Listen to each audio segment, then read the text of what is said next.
ইতিমধ্যে খেলার দুর্দান্ত হতে চলছে। মোল্লাবাড়ি বনাম জাপানি বাড়ি মধ্যকার ম্যাচ চলছে। জাপানি বাড়ি 0, মোল্লাবাড়ি 0। রেফারি কল,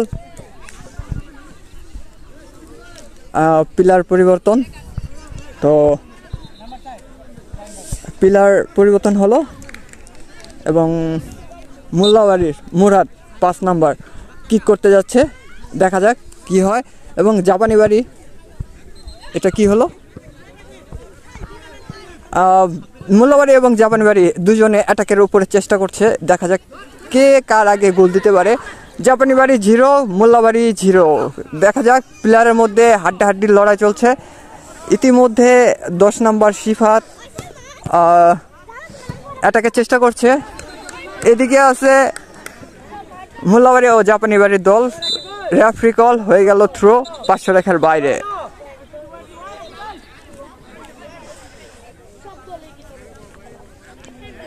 জাপানি বাড়ির সাব্বির থ্রো করতেছে এবং মোল্লাবাড়ি জাপানি বাড়ির খেলার মধ্যকার ম্যাচটি খুব সুন্দরভাবে পরিচালনা করতেছে জাহিদ কাকা এবং রাজীব কাকা। তারা টুর্নামেন্টের ম্যানেজমেন্ট অনার।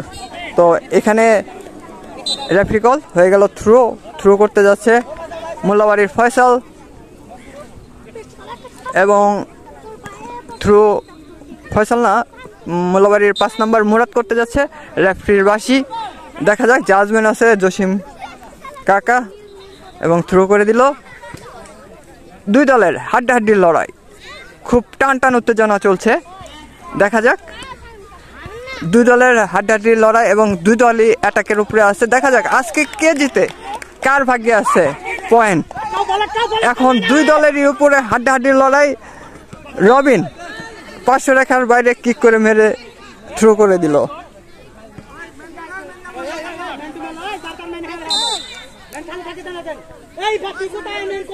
ফাহাদ থ্রো করলো এবং খুব ডেঞ্জার অবস্থায় আছে গোলবারের সামনে। দেখা যাক গোল হয় কি না। Referee call, throw. মোল্লাবাড়ির ইফা 3 থ্রো করলো এবং সাথে সাথে রেফারির কল, ফাউল হয়ে গেছে।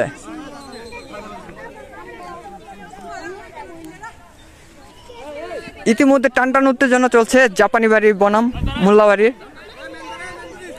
জাপানি বাড়ি 0, মোল্লাবাড়ি 0। এখনো কারো